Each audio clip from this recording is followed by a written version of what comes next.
আসসালামু আলাইকুম ভাইয়া পুরা welcome to MS moving channel. তো আজকের ক্লাসে আমরা ক্লাস 9-10 এর পঞ্চম পরিচ্ছেদ তথা ধ্বনি ও বর্ণনের তুলনামূলক আলোচনা করব। তার আগে আমাদের ক্লাসে একটা কোশ্চেন ছিল, কমন কোশ্চেন ছিল যে ভাইয়া কালকে তো পড়াইছিলেন যে ক্রিয়া সর্বনাম অনুসর্গ রাষ্ট্রতর আর কি, এই যে প্রমিত লেখ্য রীতিতে। তো এই ক্রিয়া সর্বনাম অনুসর্গ এর বাংলা অর্থগুলা কি বা বাংলা মিনিং গুলা কি?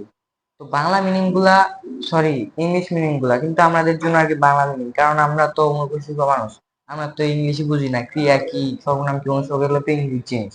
তো এগুলা বাংলা হচ্ছে, ক্রিয়ার বাংলা হচ্ছে ভার্ব, সর্বনামের বাংলা হচ্ছে প্রোনাউন, অনুসর্গের বাংলা হচ্ছে প্রিপোজিশন। এই হচ্ছে ক্রিয়া ও সর্বনাম অনুসর্গের বাংলা। এগুলা বললে আবার আমরা ভালো বুঝি, তো তার মানে এটাই আমাদের কাছে আর কি বাংলা। তো আজকের ক্লাসের মেইন লেকচার শুরু করা যাক। আজকের ক্লাসের মেইন লেকচার হচ্ছে ধ্বনি ও বর্ণ রিলেটেড। ধ্বনির লিখিত রূপ হচ্ছে বর্ণ, আর বর্ণের মৌখিক রূপ হচ্ছে ধ্বনি। মানে ধ্বনি আর বর্ণ সেম। স্বরে স্বর রস্বই দীর্ঘ এটা ধ্বনি, এটাও বর্ণ। কিন্তু স্বরে স্বরে রস্বই দীর্ঘ যখন আমরা মুখ দিয়ে বলি তখন সেটাকে বলা হয় হচ্ছে ধ্বনি, এবং আমরা যখন এটা লিখি তখন সেটা হচ্ছে বর্ণ, সেটা তো জানলেনই।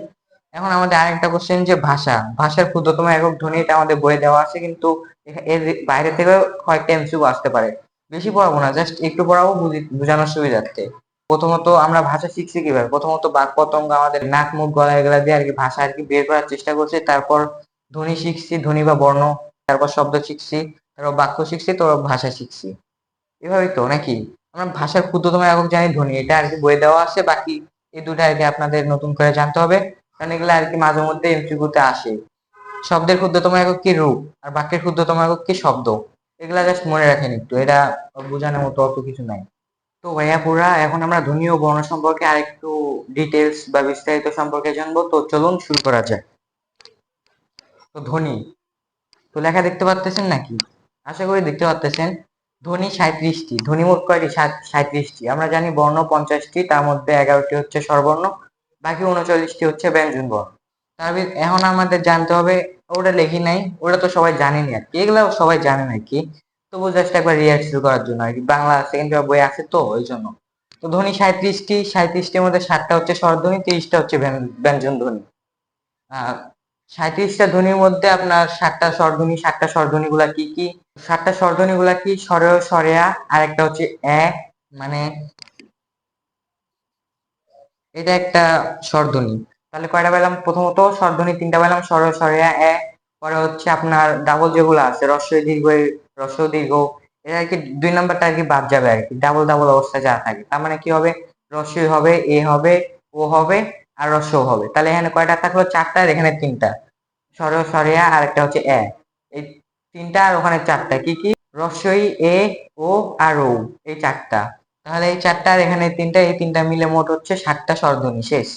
কারণ ব্যঞ্জন ধ্বনি 30টা। ব্যঞ্জন ধ্বনি 30টা কি কি? ব্যঞ্জন ধ্বনি 30টা কি কি? ব্যঞ্জন ধ্বনি 30টা হচ্ছে আপনার মোট ব্যঞ্জন ধ্বনি কয়টা? 39টা। 39টার থেকে আপনার 9টা বাদ দিলে তো 30টা ব্যঞ্জন ধ্বনি থাকে। 9টা কি কি বাদ যাবে? আপনার ওই যে শেষের 4টা, খন্ডত্ব, নিঃস্ব, বিসর্গ, চন্দ্রবিন্দু, এই 4টা বাদ। ক খ গ ঘ উ ও চ ছ জ ঝ ই ও। এই পাশে যে সবার 5 নাম্বার যে এটা থাকে না, নাসিক্য ব্যঞ্জন, এই নাসিক্য ব্যঞ্জনের সিরিয়ালে 5টা আছে, এই 5টা বাদ। আর কি কি সেগুলা? উ, ইও, মূর্ধন্য, দন্তান্ন, আর ম।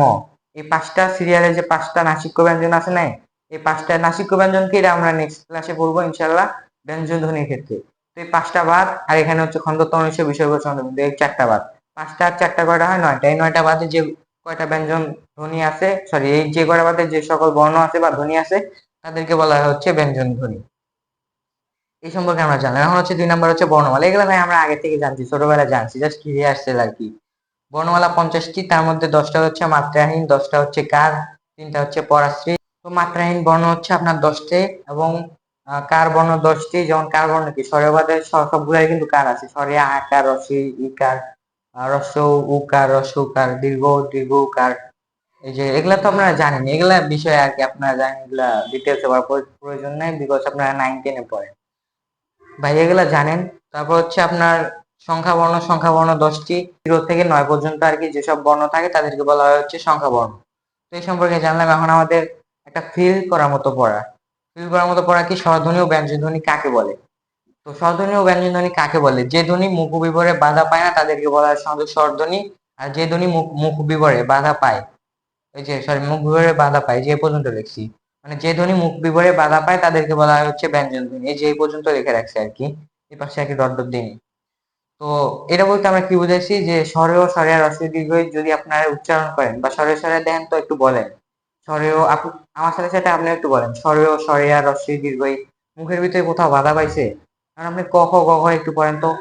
ক খ গ ঘ মুখের ভিতরে একটা এরিয়া আছে, এই এরিয়ার ভিতরে একটা বাধা পাইতেছে না? তো এটাই হচ্ছে স্বরধ্বনি আর ব্যঞ্জনধ্বনির পার্থক্য। স্বরধ্বনি আপনি যে করে পড়েন না কেন, 11টা যে স্বরধ্বনি আর স্বরবর্ণ আছে, এই 11টা স্বরবর্ণ আপনি উচ্চারণ করেন কিন্তু আপনি আপনার মুখে কোনো বাধা পাবেন না। আপনাদের বোঝানোর সুবিধার্থে একটা সূত্র লিখে রাখছি, ব্যঞ্জনধ্বনি সমান স্বরধ্বনি প্লাস অ।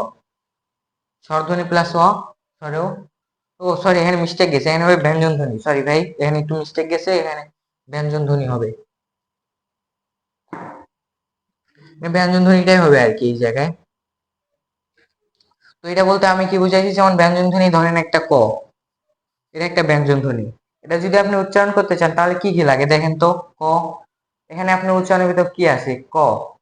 অ একটা উচ্চারণ হইতেছে না, ক অ অ, ক এর ভিতরে একটা অ আছে না, স্বরেও আছে না? বা আপনি যে কোনো ব্যঞ্জন ধ্বনি ধরেন না কেন, খ, খ এর ভিতর মনে মনে একটা অ আছে না, খ। ক কে আমরা কিভাবে বিশ্লেষণ করতে পারি? ক প্লাস ক অ স্বরেও, বা অ অ আর সেই দীর্ঘই অ, ক অ, এরকম একটা অ আর কি, মানে অ আছে না, এটাই আর কি মেইন। পরে আর কি আরো দু একটা ধরেন ব্যঞ্জন ধ্বনি। ব্যঞ্জন ধ্বনি আপনার এটা কি ফিলিংস করার পর আর কি, আরো কয়েকটা ধরেন, যেমন ধরলাম হচ্ছে চ। চকে আপনারা যদি ভাঙেন তাহলে কি পাওয়া যায়? চ অ, চ অ, চ প্লাস অ লাগে না আর কি, সরি এগুলা আপনার সন্ধির ক্ষেত্রে কিন্তু খুব গুরুত্বপূর্ণ। এর লেগে ভাই এগুলা না বুঝলে কিন্তু সন্ধিতে কিন্তু ধরা খাইতে পারে। বা আমি যখন ক্লাস করাবো তখন কিন্তু এগুলা ভাই মানে অনেক গুরুত্বপূর্ণ ভূমিকা পালন করবে আর কি সন্ধির ক্ষেত্রে। তো চকে যদি আপনারা ভাঙেন চ অ, চ, বা চ এর ভিতরে একটা অ আছে না, এক্সট্রা অ, আপনারা একটু ফিল করতে পারতেছেন না? তো এটাই, চকে যদি আপনারা ভাঙেন চ প্লাস অ, এরকম একটা সূত্র তৈরি হবে। তো এরকমই আপনি ব্যঞ্জন ধ্বনি যে কয়টা ব্যঞ্জন ধ্বনি বা ব্যঞ্জন বর্ণ আছে না কেন, সেগুলোকে যদি আপনারা ভাঙেন তাহলে ওই ব্যঞ্জন বর্ণ এর সাথে আপনি অ একটা সাউন্ড এক্সট্রা অ্যাড করতে পারবেন, বা অ একটা সাউন্ড এক্সট্রা শুনতে পারবেন। তো এটাই হচ্ছে আপনার ব্যঞ্জন ধ্বনির সূত্র। এরপর হচ্ছে আপনার অনুবর্ণ নিয়ে, তো এগুলা আমি বিস্তারিত ব্যঞ্জন ধ্বনি স্বরধ্বনি এগুলাতে পড়াবো, এগুলা জাস্ট আর কি ধ্বনি ও বর্ণ পরিচ্ছেদে জাস্ট হালকা বেসিক দিয়ে রাখলাম। নেক্সট ক্লাসে আগে স্বরধ্বনি ও ব্যঞ্জন ধ্বনি সম্পর্কে। আর হচ্ছে আপনাদের ফার্স্ট পরিচ্ছেদ ও আপনার 4 নম্বর পরিচ্ছেদ দেওয়া হয়নি, এই দুইটা পরিচ্ছেদ আমি পোস্ট করে দিয়ে দেবো, বিকজ এই দুইটা পরিচ্ছেদ মুখস্থের বিষয় আর কি, বোঝানোর মতো অত কিছু নাই। যেমন এগুলো আর কি ফিল করে করে বুঝাই দিতে পারতেছি, এগুলো আপনারা বুঝতেছেন, জিনিসটা আগে বুঝতেন না যে স্বরধ্বনি ব্যঞ্জন ধ্বনি পার্থক্য কি। ব্যঞ্জন ধ্বনিকে বাংলায় ব্যঞ্জন ধ্বনি পাওয়া যায়, আবার স্বরধ্বনিও কিন্তু পাওয়া যায় আর কি। তো ব্যঞ্জন ধ্বনি প্লাস স্বরধ্বনি, স্বরধ্বনি কিন্তু অ পাওয়া যাইতেছে আর কি। এটাই হচ্ছে স্বরধ্বনিকে বাংলায় জাস্ট স্বরধ্বনি পাওয়া যায়, বাট ব্যঞ্জন ধ্বনিকে ভাঙলে ব্যঞ্জন ধ্বনি পাওয়া যায়, এর সাথে এক্সট্রা একটা স্বরধ্বনি পাওয়া যায়। তো এটা হচ্ছে কাহিনী, তো এগুলা নতুন করে জানেন, এগুলা বোঝানোর বিষয়। তারপর একটা ইয়ে আছে অনুবর্ণ। অনুবর্ণ কাকে বলে? অনুবর্ণ হচ্ছে আপনার ব্যঞ্জন বর্ণের বিকল্প রূপ, বা ব্যঞ্জন বর্ণের বিকল্প রূপকে বলা হয় হচ্ছে অনুবর্ণ। এটা কিন্তু এমসিকিউতে আসে ভাই, এটা 100% লিখে রাখো, কোনো না কোনো বোর্ডে এই এমসিকিউটা আসবেই, যে ব্যঞ্জন বর্ণের বিকল্প রূপ কি, বা অনুবর্ণ কিসের বিকল্প রূপ, এই দুটার ভিতরে একটা আসবেই। অনুবর্ণ কয় প্রকার? 3 প্রকার, একটা হচ্ছে ফলা, একটা হচ্ছে রেপ, একটা হচ্ছে বর্ণসংকেত। ফলা আমরা ছোটবেলায় পড়ছিলাম, ব ফলা, র ফলা, ম ফলা, কিন্তু এগুলো আমরা ভুলে যাই। এই জন্য আমি একটা সিম্পল একটা লাইন লিখে রাখছি, যে লাইনটা আপনারা পড়বেন। যদিও এটা আমার একটা ম্যাডাম যার কাছে পড়ছিলাম আমি, সেই লাইনটা দিছিল, আমার নিজের থেকে এটা বানানো না আর কি। তো এই লাইনটা আপনারা পড়বেন, এই লাইনের ভিতর কি আছে, এই লাইনটা যদি আপনি মনে রাখেন তাহলে কিন্তু সব ফলা আপনি মনে রাখতে পারবেন। কি কি?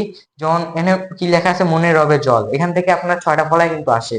মতে ম ফলা, নতে ন ফলা, রতে র ফলা, বতে ব ফলা, জতে জ ফলা, লতে র ফলা, ল ফলা আর কি। তো এখানে জ আমি উল্টা লিখছি আর কি, মানে ইয়ার সুবিধার্থে আর কি, মনে রাখার সুবিধার্থে। এই লাইনটা আপনারা মুখস্থ রাখবেন। অনুবর্ণ, অনুবর্ণের ক্ষেত্রে আরেকটা আছে রেপ। তো রকে আমরা সংক্ষেপে উপরে রেপ দিয়ে প্রকাশ করেন না, এটাই। পরে বর্ণ সংক্ষেপ। বর্ণ সংক্ষেপ কি? বর্ণ সংক্ষেপ হচ্ছে যুক্ত বর্ণ প্রকাশ করার সময় আপনার বর্ণ সংক্ষেপ প্রয়োজন হয়। যেমন যুক্ত বর্ণ কি? যুক্ত বর্ণ হচ্ছে এই যে ডয় ডয়, এর একটা যুক্ত বর্ণ, মানে দুইটা বর্ণ একসাথে আছে, এটা একটা যুক্ত বর্ণ। তো যুক্ত বর্ণ প্রকাশ করার সময় এটা একটা অর্ধেক অর্ধেক বর্ণ সংক্ষেপ প্রয়োজন হয়। নাহলে আপনি যদি লেখেন ড, আবার এখানে মাত্রা দিয়ে যদি লেখেন ড, তাহলে এটা কি হলো কিছু? তাহলে এই যে ব্যঞ্জন উ জ, এই যে এটা একটা অর্ধেক, এটা একটা অর্ধেক, তো এটাই আর কি, এটাই জাস্ট হচ্ছে বর্ণসংকেত, মানে অর্ধেক করা আর কি। তো এখন আমরা জানবো যুক্ত বর্ণ কতগুলা পড়লে আর কি আমাদের পরীক্ষায় কমন আসতে পারে, বা কতগুলা পড়া আর কি আমাদের জন্য দরকার। তো এই বিষয় সম্পর্কে তো চলুন শুরু করা যাক, যুক্ত বর্ণ সম্পর্কে কি বিস্তারিত জানবো। তো চলুন শুরু করা যাক। তো স্বরধ্বনিতে লিখিত রূপ নেই, এই দুটো আর কি ইনফরমেশন মনে রাখবেন, এমসিকিউতে আসে মাঝে মধ্যে। স্বরধ্বনিতে কোনো লিখিত লিখিত রূপ নেই। তো খন্দত্ব ত এর বর্ণ সংখ্যা, এটা মনে রাখবেন, এটা কিন্তু পরীক্ষায় এভারেজ পরীক্ষায় আসে কিন্তু। তো এটাও মনে রাখবেন যে এটাও 3 স্টার দিয়ে রাখেন, এটা কিন্তু পরীক্ষায় আর কি একটা বোর্ডে না একটা বোর্ডে আসবেই। খন্দত্ব ত এর বর্ণ সংকেত, আবার এটা স্বাধীনভাবে ব্যবহার হয়। খন্দত্ব কিন্তু ত এর বর্ণ সংকেত, বর্ণ সংকেত মানে কি আর কি অর্ধেক ধরা যায়। ত এর বর্ণ সংকেত, ত এর ছোট আর কি। যেমন আপনারা কিন্তু এই জায়গায় দেখতে পাচ্ছেন ন, এতে দন্ত ন, দন্ত ন এর বর্ণ সংকেত কিন্তু এমনি লেখা যায়। মূর্ধন্য এর বর্ণ সংকেত কিন্তু এভাবে লেখা যায়। তেমনি ভাবে ত এর বর্ণ সংকেত খন্দত্ব, আবার এটা স্বাধীনভাবে কিন্তু ব্যবহার হয়। এটা দুইটা ফ্যাসিলিটিস আছে, একটা ত এর বর্ণ সংকেত, এটা বর্ণ সংকেত ছোট না, মানে এটা পরাধীনভাবে ব্যবহার হইতেছে না, কিন্তু এটা ত এর বর্ণ সংকেত হওয়ার পরও এটা স্বাধীনভাবে ব্যবহার হইতেছে। তো আপনাদের জন্য একটা মিস্টেক করছি। তো মিস্টেকটা কি, যুক্ত বর্ণ কত প্রকার এটা লেখা হয়নি। যুক্ত বর্ণ হচ্ছে আপনার 2 প্রকার, একটা হচ্ছে স্বচ্ছ যুক্ত বর্ণ, একটা হচ্ছে অস্বচ্ছ যুক্ত বর্ণ। তো এটা একটু লিখে রাখি, যুক্ত বর্ণ 2 প্রকার, স্বচ্ছ।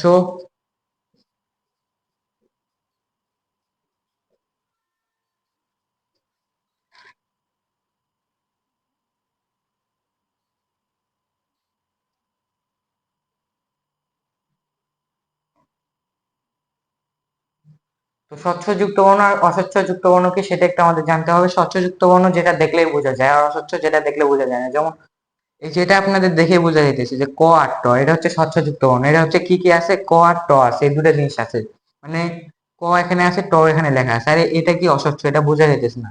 এটা উক্ত ক ত হতে পারে, আরো অন্য কিছু হতে পারে। তো এটা অস্বচ্ছ যুক্ত বর্ণ, এটা স্বচ্ছ যুক্ত বর্ণ।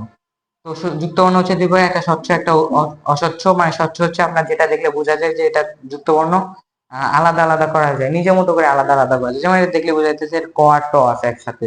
রহস্য মানে কি, যেগুলো বোঝা যায় না আর কি। আপনাদের জন্য কয়েকটা সাজেশন, কয়েকটা যুক্ত বর্ণ আপনারা শিখে রাখবেন, এর ভিত্তিতে পরীক্ষা ইনশাআল্লাহ কমন পাবেন। এটা আপনার আমার ম্যাডামও আর কি, আমার যে পড়াইতো সেও আমাকে এই সাজেশনটা দিছিল, কমন করছে আর কি এখান থেকে।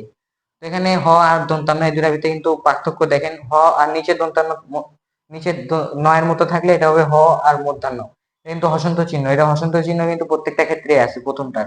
তো এখানে হ আর দন্তান্ন হবে, যে এমনি যদি থাকে। এখানে হৃদয়, রি মানে হ আর রি, হৃদয় আছে না, হৃদয় তো এমনি লাগে, তার মানে হ আর ই। খ, খ মানে হচ্ছে ক আর স, এটা একটু মুখস্থ করবেন, এটা বোঝার মতো অত কিছু নাই। উক্ত, ক আর ত। ব, এটা ব আর ধ আছে একসাথে, দগ্ধ বা যে কোনো কিছু হতে পারে, ব আর ব প্লাস ধ, এটা হচ্ছে ক্ষয়। এর দুইটা জিনিস ক্ষয়, বাট এখানে যদি ব্রাহ্মণ থাকে, ব্রাহ্মণ জাতীয় অন্য কিছু থাকে, মানে হয় নয়, হয় নয় বা হয় নয় উচ্চারিত হয়, তাহলে কি হবে, হ প্লাস ম, ব্রাহ্মণ, হ ম। এই জন্য হয়ের নিচে একটা হসন্ত, এটা একটু ডিফারেন্স, এরকম কয়েকটা ডিফারেন্স আছে আর কি। তো এটা আর কি আপনার মনে রাখবেন আর কি। এটা হচ্ছে আপনার একটা মূর্ধন্য স, আর একটা হচ্ছে ন একসাথে, মানে উষ্ণ, মানে হচ্ছে পেটকাটা মূর্ধন্য স প্লাস হচ্ছে মূর্ধন্য। তো ওই ছিল আজকে আমাদের ক্লাস। তো কোনো কোশ্চেন থাকলে আপনারা কমেন্ট বক্সে জিজ্ঞেস করবেন।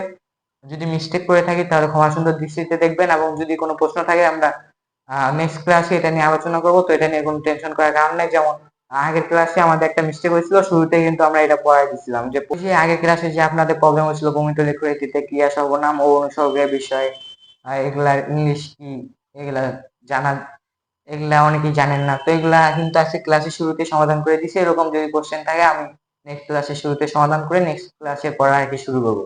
তো আজকে ক্লাস এইটুকুই, সবাই ভালো থাকবেন, সুস্থ থাকবেন, আমার জন্য দোয়া করবেন যাতে রেগুলার ক্লাসগুলো দিতে পারি। তো আজকে ক্লাস এই পর্যন্তই, আসসালামু আলাইকুম।